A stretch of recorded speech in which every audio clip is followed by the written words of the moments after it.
Hello everyone, welcome to Bargain Gaming, where we can play excellent games without busting our wallets. This is another special episode regarding how to make money hunting bandits. In my experience, making money by capturing bandits and selling them to ransom brokers is one of the best source of income in the game. In a week's time, currently I am making close to about 16,000 dinars net based on owning 5 castle towns and maybe about 10 businesses all over. And I make about net 16,000. That on its own is pretty big, right? For per week. However, if I am making the rounds just doing bandits, I make more than that, close to 18-20,000 per week.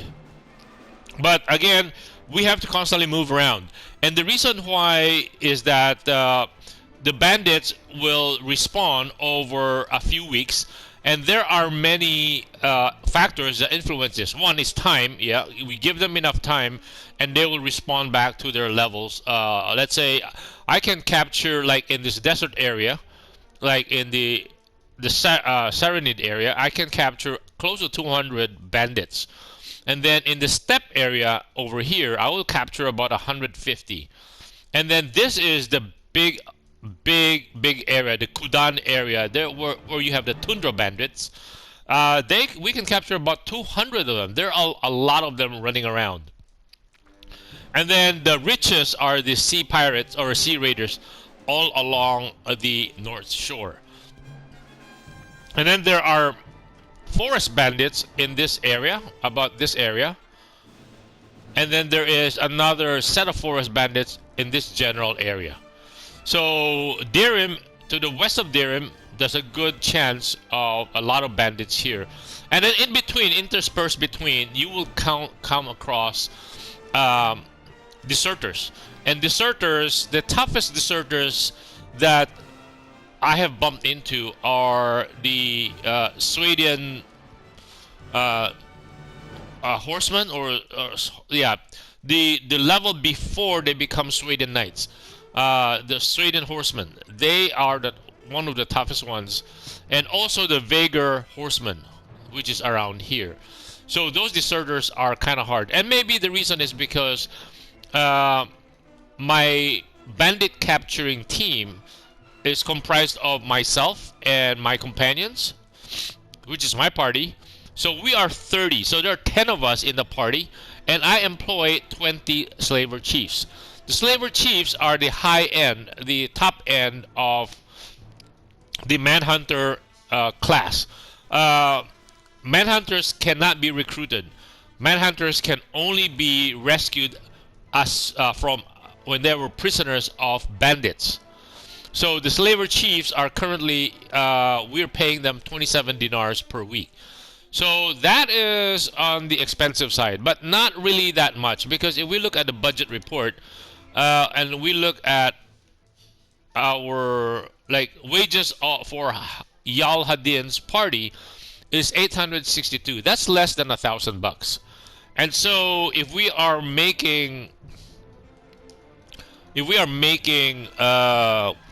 between 18 to 20,000, 18 is the low side and 20,000 is the high side. If especially in this area, in this bandit rich area, we can capture close to maybe 200, 250. The sea pirates are a little less, maybe about 100, 150. And then the bandit area here, here around Beluga area is about maybe 100, and then about here is also about 100.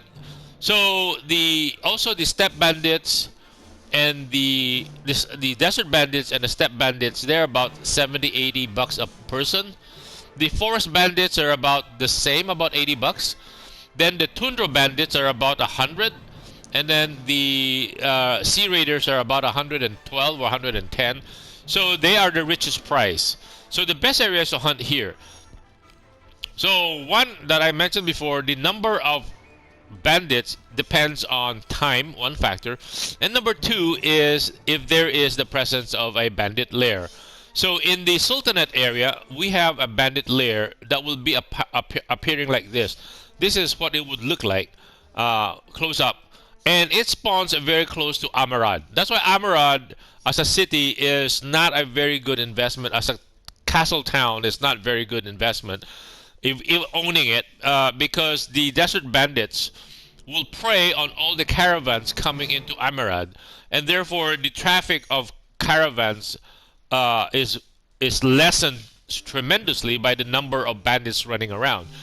Once we clear it up, Amarad's income will go up to about maybe 6,000-7,000. But once we leave about 3 weeks behind, or 3 weeks into without cleaning this out, Amarad's income will go down to just under 4,000.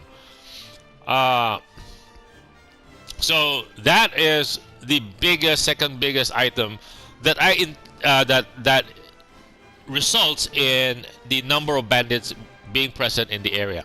So every area that I mentioned, like in the Sultanate area, this bandit lair, when we destroy it, then the number of bandits would drastically be reduced. That's one good way to get Amarad's income back up to about 5,000-6,000 dinars per week. But again, like I said, if we come down here and clean it up, if we collect about 200 bandits, then we are making about 20,000. So that is a lot more than what we can get out of Amarad in that week's time, and it's a lot more fun, right? Because we're out there killing, about 16,000, because they're about 70-80 bucks a head, and so there's a lot more fun bonking them and capturing them, fighting them, and also our party will level up. Now again, it is so the third factor is the type of troops we use in capturing bandits. Slaver chiefs, or from manhunters all the way up to slaver chiefs, they use blunt instruments because they are manhunters, right? The name tells their profession. They're out there to capture looters, bandits, raiders, deserters, and then sell them as ransom. That's their main line of work. And so they use blunt instruments. And blunt instruments will just wound, more or less, most of the time will wound the captured prisoners. As against our party currently, we're all using bladed weapons. The reason is that I don't want to change out back to blunt, back to bladed weapons. It's very that means I'll have to keep a set of 9 pieces or 10 pieces of blunt weapons on our inventory, which then will lessen the amount of loot we will be capturing when we capture bandits. So the areas that I mentioned, again, in the Sultanate area, a bandit lair will more or less spawn in this region, between Darcuba, which is here, and Amarad. It will be in this general location. Now, for the steppe bandits, there is also another regular spawn spot for here it is. This is the steppe bandit lair. So the steppe bandit lair can be between Tulbuk, which is here, and this one, Adakulun. So between this spot, and that spot is usually around this area. That is where the steppe bandit lair will appear. And then so my normal schedule is I'll come in here, clear out these bandits, then go through here, clear out these bandits over here. They will be appearing primarily in this general vicinity, this whole area. And that is why I keep Amarad so that I can act as a prison for all the bandits, and also it's very convenient if I have a castle town that holds the prisoners, because then when the ransom guy comes up, ransom broker comes up, I can just ditch 200 to 250 on him within a few hours, right? All I can do also is that I can just stock them up in the castle here, which I own, or this castle here. I don't think, no, I gave this castle away. Okay, so and over here, Tulga, I intend to give Tulga and Ikamur away, so I can still store the bandits that I've captured here in Nara, and here this is a castle town, so a ransom broker will occasionally pop up in this area. So this would be a good area here, like this area, Ikamur. This area is where the step bandits are. The problem with the Serenade, the step bandits and the desert bandits is that they all are mostly horsemen. They're all horsemen rather, and so unless you have a smaller party and they're all mounted, forget about them. You're not gonna catch them. It's just very hard if you have infantry involved. And so from here, then I proceed all the way up to the northern part. And in the Kudan area, there is almost always another bandit lair here. In this situation, the bandit lair is just right here. Yep, we see it. They're in the trees. It will spawn between here and all the way down here. So around this area is where the bandit lair will spawn. So again, I do not kill them off.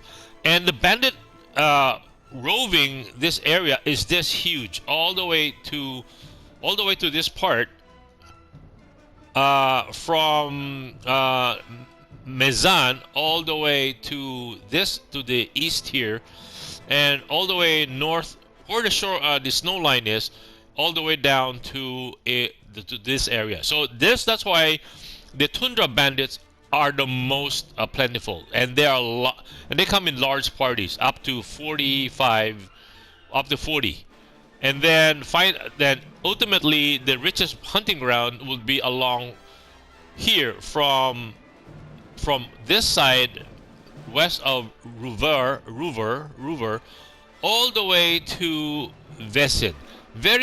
Rarely do they get to Fishnar, and they come also all the way down south to Basak. So it's a smaller area. These are where the Sea Raiders are. So usually I want to park them here in Wurcheg, because this again is another castle town. I would love to get Rivacheg, but again in this case we are in a economic playthrough, so I am not conquering properties. And Kudan would also be nice to have, to hold the prisoners that we get from the tundra bandits. And then when we go down to the Dirim area, there is almost always a bandit. Oh, here it is in this here. This is a forest bandit. It can be here or it can be here. It's usually between these two forested areas. So forest bandit and in this area. So between here, Rulums and Uxhall, so these wooded trees would be where the forest bandits are. And then the final area where there almost always is a bandit lair is this area here. So this is another, these are mountain bandits, sorry. So forest bandits, mountain bandits, tundra bandits, desert bandits, steppe bandits, and then sea raiders. Okay, so these mountain bandits, usually they spawn in along this valley, from here to here. And Beluga is one of the rich castle towns I would love to have. Here we also have the oil press, I think. I believe we have the oil press here. The oil press of Kudan is doing well. The oil press of Beluga is doing 378. Oh, Kudan is actually doing better, 394. Okay, so those are the bandit areas. And that's why I also intentionally do not destroy them. We can destroy them, and then I think in about 4 weeks or 5 weeks they will respawn. So the one-time hit is not as much as the number of bandits that we can collect, and it's more enjoyable collecting them over a 3-week period. So that means I will spend close to a week hunting here, maybe half a week hunting here because this is a limited area, and about a week week and a half hunting both the Tundra Bandits. I would just go back and forth in this local area because they are just Tundra Bandits and Sea Raiders. And there are a lot of castle towns here. They are all castle towns. This is Kurao's castle town. This is Kudan's castle town. Rivacheg is a castle town. Wurcheg is a castle town. There are lesser bandits in this area. It's usually about, yeah, this is the extreme already. So all over here would be Sea Raiders. And then on this side, I have not seen any bandit lairs. Have never experienced a bandit lair. Maybe this is whatever's here represents what they have, right? This bandit lair here, forest bandit lair here. Okay, so I guess that's it about the best hunting grounds for bandits. And I love hunting them. They give me the best return. They give me a lot of excitement. And also, they have leveled, allowed my party to level up. I am currently at our party members are around in the high 20s. If we look at them, their skills, this is guys 28. They're about 27, 28, all of them. And my personal level is about 33. So I enjoy hunting them, and I get a great return. And also the loot that we sell, okay, I should say between 18 to 20,000 includes the loot that we recover from them. The loot we recover from them, let's say if we I have maxed out the armor merchant and horse merchant of Rivacheg and of Kudan. I am now working to sell my loot in Kurao. That is how rich the hunting ground is. All the junk that I pick up from the Tundra Bandits and from the Sea Raiders have filled up the inventory of Kudan's. Can you imagine? There are 4 traders there. You have the weapons trader, the armor trader, the horse trader, and the goods trader. Kudan and Rivacheg are all filled up. So I'm now down to here in Kurao selling items. And then I think I will be moving on after once I think I've pretty much hunted out this area. So anyway, but that goes to show how much loot I was able to pick up just hunting those Tundra Bandits and Sea Raiders. Okay, anyway, I guess that would be a good way to cut the episode. And like I said, every area offers opportunity. So we can just keep moving around. And then after I have exhausted this, I might come down and hunt some of these. There are the forest bandits are fewer and there are lesser parties, primarily because all of the lords in this area are hunting them too, and forest bandits are infantry line units, so that's why they can. I mean, the lords can actually reach them or catch up to them. So are the mountain bandits over here. A lot of the lords are hunting them. Unlike the Sultanate and the Steppe Bandits, they are always mounted, so the lords cannot catch up to them. There's a lot of them here. Now, on the northern part, the Tundra Bandits and the Sea Raiders are very powerful bandits. Therefore, the lords, if they're on an even footing with, in terms of numbers, the lords almost always gets beaten up. So the lords do not actively hunt them unless they have massively more troops than the bandits. So these two bandits are tough. I would say the Tundra Bandits are tougher because they have bows, and so they have very long range. I would rather hunt the Sea Raiders. They have thrown axes, which hits harder, but there are limited numbers, right? I think they have only maybe 5 axes to a person. Unlike bows, they have at least 24 arrows to each person. So I would rather hunt Sea Raiders. If my party is weak, I would rather hunt Sea Raiders as against Tundra Bandits. Now, the flip side, the other thing to really consider is the composition of our party. If I want more captures, I will increase the number of slaver chiefs to my party, so it will cost me more. And it will cost me more in food. I have to carry out more food because I have to feed more people. But I will capture more people because the way it has been set up is I have 10 companions and they are all very high rank. They're like 27, 28. So they can get to kill people with, they can one-shot bandits. And the slaver chiefs may take, they are, I think they may be about level 22, 23, I'm not sure. But they are not as high rank level as my companions are. So it takes them about a couple of hits to knock a looter or a bandit, knock them out. Unlike my guys and myself, if I have a hit, because riding a horse, the speed of the horse adds power to the impact that our weapons deliver on to the victims, and therefore the riding. So usually it's a one-shot kill with a bladed weapon. So that's why in a party of 40 that we're trying to capture, almost always half is killed by our party members. So if we want to catch more live prisoners, we will have to increase the slaver chiefs. I would say to about 30 slaver chiefs, because they will slow down the party.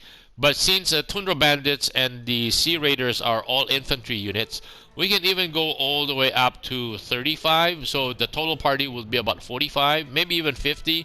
And we will easily swamp them and we'll catch a lot more live prisoners.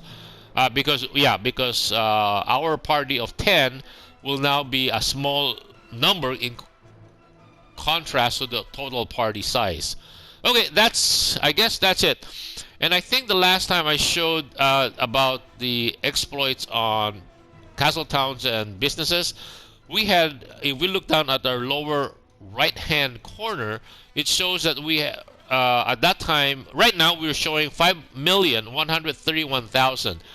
The last time, if I remember correctly, I have vague impression, we don't have 100, we have 5 million and less than 100,000. So right now we are at 5,131,000, and about 2 weeks has passed since then. So we have made over, I would say we've made over 100,000.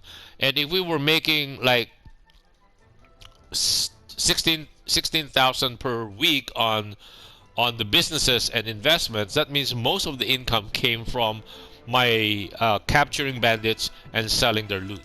So that's why I'm pretty confident to say that capturing bandits is the best, most lucrative business. Okay, I hope this episode was helpful. Thank you guys for joining me. I hope you'll join me in the next episode. Bye.